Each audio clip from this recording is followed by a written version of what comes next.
So, historically, when you buy a piece of heavy machinery, there's this very simple, almost sacred transfer of power, you know? Right. Yeah. You hand over the money and they hand over the keys. Exactly. The machine is yours.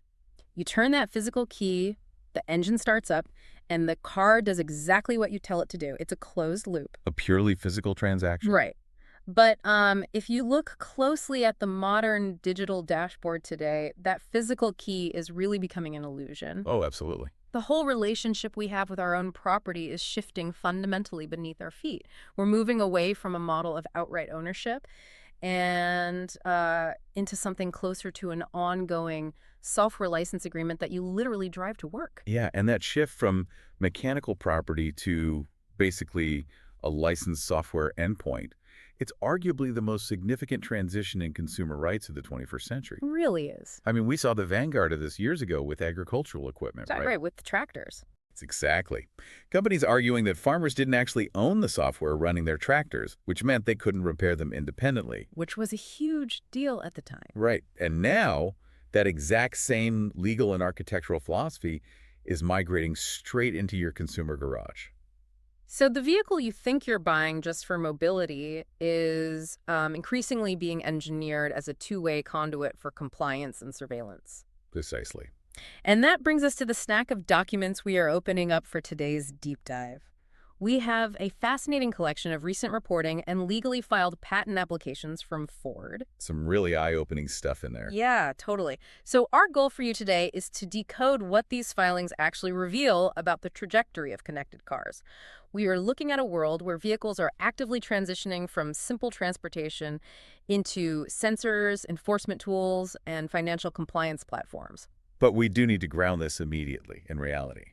Right. Yeah, let's clarify that. We are discussing legally filed corporate documentation here. This isn't speculative science fiction.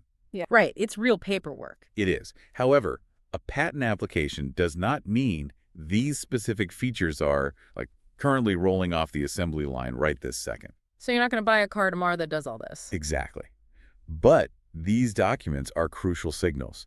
They map out the intellectual territory that major automakers are actively exploring right now. Because they're spending massive R&D budgets to formalize these ideas. Yeah, and they're protecting them for future deployment. So they show us the architectural blueprint of the future they are preparing for.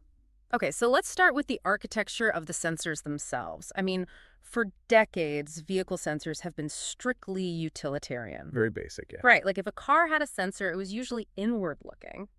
Think of a check engine light monitoring oil pressure. Right, or defensively outward-looking, like radar detecting if you're drifting out of your lane. Exactly, or if you're about to rear-end someone. And the primary beneficiary of all that sensor data was always the person sitting in the driver's seat. The driver got the warning, yeah. But that inward-focused, driver-centric model is being completely inverted by the first Ford patent application we need to examine today. Yeah, this one is really something. The filing is literally titled, let me read it, Systems and Methods for Detecting Speeding Violations. Which introduces a fundamentally different network architecture. Completely. Because instead of deploying sensors solely to protect the operator of the vehicle, the hardware is proposed to monitor, catalog, and report on the behavior of other people sharing the road. Right, your neighbors. Yeah. So the mechanics of this are just fascinating when you dig into the paperwork. The PABI describes a sequence beginning with what it calls a first vehicle. And that's just a regular civilian car, right? Exactly. It's just a civilian car equipped with this tech. It could be the crossover SUV you use to drop your kids off at school. Right. So this first vehicle detects the speed of a second vehicle driving near it. And if it determines that the second car is exceeding the posted speed limit, it triggers an automated enforcement sequence. Without the driver of the first vehicle doing a single thing. And nothing at all. They don't push a button. They don't even know what's happening. And, you know, the technological leap here requires a really robust, hyper-fast communication protocol. Which is usually referred to as vehicle to everything, right? Or V2X. Exactly, V2X. Because for a civilian car to accurately gauge the speed of another vehicle, recognize the local posted speed limit, and then trigger an action, well, it requires a massive fusion of data. Like GPS and cameras and stuff. Yeah, GPS data, onboard radar or LiDAR, and optical cameras, all working together in milliseconds. Wow. And once the system registers a speed threshold being crossed, The first vehicle activates its onboard image capture system. So it basically takes a photograph of the speeding car. It does. But looking at the patent, it's doing so much more than just snapping a blurry JPEG. Oh, absolutely. The patent specifies that the system analyzes the image to extract a highly granular set of identifying details. It explicitly lists capturing license plate, the color of the vehicle, and even things like visible vehicle damage. And bumper stickers, right. Yes, bumper stickers and aftermarket accessories. See, that inclusion of vehicle damage and stickers is a really critical detail Why is that so important? because it reveals the sophistication of the system's intent. License plates alone are notoriously unreliable for automated enforcement. Oh, sure. I mean, they get covered in dirt or snow. Exactly. They can be obscured by dirt or covered by reflective plastic shields, or, they can simply be stolen or faked. Right. So by programming the machine learning algorithm to identify a dented left fender or a specific roof rack or a unique bumper sticker, the system is building a comprehensive visual fingerprint. So it's not just a blue sedan. It's that specific blue sedan with the scratch on the door and the "My kid is an honor student" sticker. Precisely. Yeah. It creates an undeniable, unique profile of that specific piece of machinery at that exact coordinate in space and time. That is wild. Right. And once that visual fingerprint is established, the system packages it all up. Right. It bundles the speed data, the image evidence, the timestamp, and the exact GPS coordinates into a single digital record. And then it sends it out. Yeah, the patent describes the first vehicle transmitting this data packet outward. It can send it either directly to a nearby law enforcement vehicle or to an Internet of Things roadside unit, an RSU, for tracking and processing. And this represents a staggering shift in the public infrastructure of law enforcement, if you think about it. Totally. The data transmission relies on connected car networks, either through dedicated short-range communications or just standard cellular networks. Right. By utilizing the civilian fleet to transmit these data packets, the automaker is effectively proposing to deputize private property. Yeah, your car becomes a deputy. But let me play devil's advocate here for a second. Looking at the safety data in our source stack from the National Highway Traffic Safety Administration. Sure. Let's look at the numbers. So the NHTSA stated that speeding contributed to thousands of traffic deaths in 2024. Right. Speeding is objectively a massive lethal problem. So if reckless driving is killing thousands of people, isn't an automated system that acts like an immune system for the highway, identifying and isolating dangerous actors, doesn't that sound like a necessary evolution in public safety? I mean, that is the exact tension at the heart of this technology. Speeding is a severe public safety crisis. Absolutely. Yeah, reckless drivers cause unimaginable tragedy. They do. So the friction point here is not whether traffic laws should be enforced. Nobody is arguing that we shouldn't enforce speed limits. Right. We already enforce them through discrete methods, right? Radar guns operated by human officers, fixed speed cameras at known intersections, clearly marked enforcement zones. And society has generally consented to that contract. Exactly. The friction point with this patent is the transition from discrete, localized enforcement to ubiquitous rolling surveillance. Right, because it fundamentally changes the psychology of the road environment itself. Completely. Like if I speed past a police cruiser hiding behind a highway overpass, I know I broke the social contract and I got caught by an agent of the state. Right. It's a localized event. Yeah. But a connected enforcement ecosystem means every single machine on the highway is potentially monitoring every other machine. The panopticon isn't a central tower anymore, No, it's the minivan in the lane next to you. Exactly. And that psychological shift is profound. The architecture described in the patent, where you have cars communicating with cars uploading to roadside infrastructure, and violation records moving silently through digital channels, it removes the human element of discretion and awareness from the immediate environment. Because you have no idea it even happened. Right. The driver who commits the violation only discovers they were monitored and reported days or weeks later when a citation arrives in the mail. Or when they're intercepted by authorities further down their route. Which brings up another huge point in the patent. Yeah, the integration with law enforcement goes even deeper than just mailing a ticket automatically. Way deeper. The patent actually includes a mechanism for providing advisory decisions directly to police vehicles. Wait, advisory decisions? Yeah, it suggests the civilian car's system could advise an active law enforcement unit on whether to pursue the speeding car or to desist based on current traffic conditions and the trajectory of the violator. Wow. Providing tactical advisory data to law enforcement crosses a massive threshold. It really does. The system is no longer just a passive observer generating a report, right? Yeah. It is acting as an active participant in police operations. It's basically a tactical spotter. Exactly. And it forces us to ask a difficult civil liberty question, which is once privately owned vehicles are engineered to observe, classify, photograph, and transmit actionable tactical reports on other citizens, where does standard municipal law enforcement end, and where does a private, ubiquitous surveillance dragnet begin? That is the million-dollar question, because it normalizes the car as an adversarial witness against its neighbors. Yes, adversarial witness is the perfect term for it. But, that outward-looking weaponization of the car's sensors is alarming enough, but the next document in the stack shows what happens when that exact same digital authority turns inward. Right, turning toward the owner of the vehicle itself. Yeah. And the second document represents the most visceral assertion of remote authority we have seen in automotive intellectual property. It's honestly jarring to read. It brings the abstract concepts of software licensing and digital control directly into the physical realm. So the application is titled Systems and Methods to Repossess a Vehicle. Right. It outlines a scenario where the car sitting in your driveway essentially acts as a digital repo agent on behalf of the lending institution. A repo man made entirely of code. Exactly. And what makes this document so striking is the methodical, clinical escalation ladder it describes. Oh, the phases, yeah. It completely replaces the sudden physical arrival of a tow truck in the middle of the night with a slow, creeping restriction of your own property through software. Right. And the mechanism of this escalation requires a deep integration between the lender's financial databases and the vehicle's internal computer network. Which is the CAN bus, right? Yeah, the controller area network, or Yep. CAN bus. The CAN bus is basically the central nervous system of the car. It allows all the different microcontrollers to communicate with each other. Okay. So by establishing a cellular link to this network, the lender can execute commands remotely. And phase one of this escalation begins simply with communication.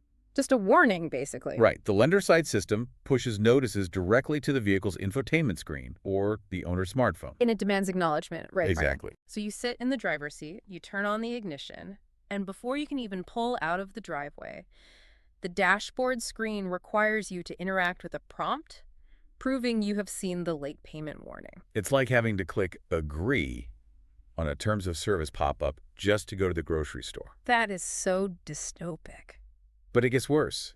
If that digital acknowledgement is ignored or the financial delinquency continues, the software moves to phase two. Right. And phase two is where it transitions from mere communication to physical restriction. The patent details placing the vehicle into what it calls a lockout condition. Okay, so how does that actually work mechanically? Well, because modern vehicle functions are mediated by electronic control units. ECUs, a remote server, can simply instruct the ECU to ignore physical inputs from the driver. So the first wave of these lockouts targets convenience features. Right. According to the reporting from Fortune, the filing details the ability to remotely shut down the air conditioning or the radio. Which is incredibly invasive. Yeah, disabling the AC in the middle of a heat wave is certainly going to force the driver to pay attention to their loan status. It is a calculated degradation of the user experience. Ugh. But the patent extends the lockout condition far beyond just convenience features. This is the part that really got me. Yeah. It explicitly describes the capability to disable the steering wheel and the brakes. The steering wheel and the brakes? I mean, that is a terrifying assertion of power. It is. Right. And people might wonder how a computer can just turn off a mechanical steering wheel. Right, because usually there's a steering column. Exactly. But modern vehicles increasingly utilize steer-by-wire and brake-by-wire systems. Oh, so there isn't a physical connection anymore. In a lot of new designs, no.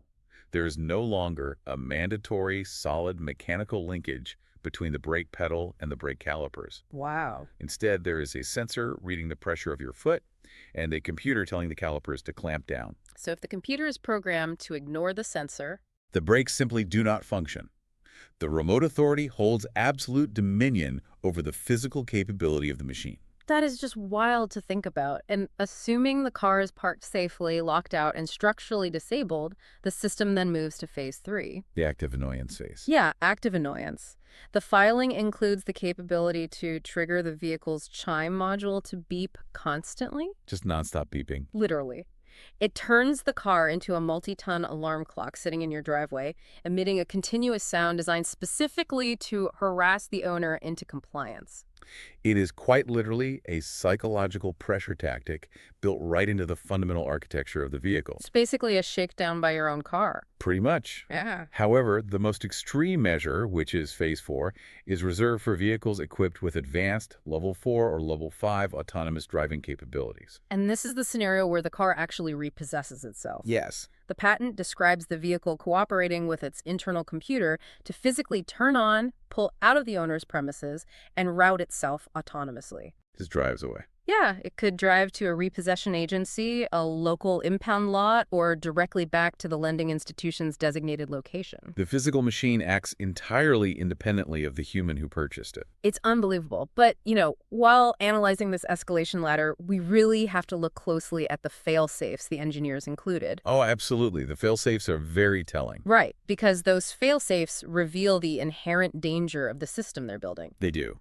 The source text highlights a specific exception built into the patent, which is a provision for a medical emergency. Right, a medical override. Yeah, the text states that a family member could request a temporary lift of the lockout condition in a life-or-death scenario. Which heavily implies that the system designers completely understand the severe, real-world consequences of instantly bricking someone's access to transportation. Exactly. A personal vehicle is not just a luxury asset, No, not at all. In many parts of the world that lack public transit, it is absolute baseline survival. People rely on those vehicles for work, for acquiring food, and for critical medical access. Right. So the inclusion of a medical override proves the engineers are totally aware that their code has life or death leverage over the consumer. Yes.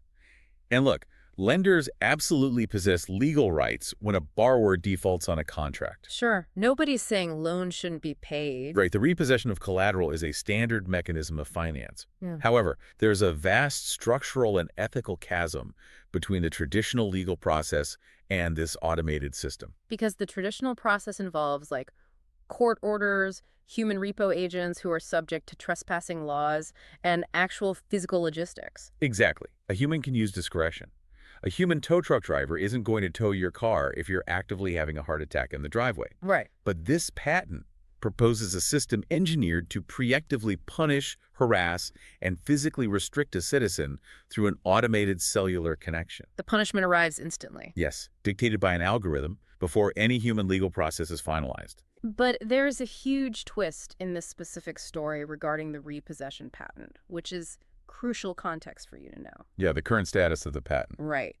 According to Recorded Future News, this particular patent application was actually abandoned.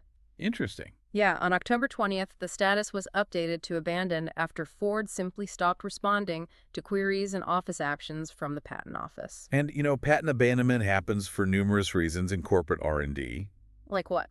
Well, it could be due to prior art discovered by the patent examiner, or maybe a pivot in corporate strategy. Okay. Sometimes it's a decision to keep the mechanism as a proprietary trade secret rather than publishing it as a public patent. Oh, that makes sense. Or, frankly, it could simply be a reaction to the massive public relations backlash the filing generated when it was discovered by the press. Which brings us to the most vital question of this entire deep dive. The big so what? Exactly. If the repossession patent was withdrawn and the speeding detection patent is really just a document sitting in a government database, are we overreacting?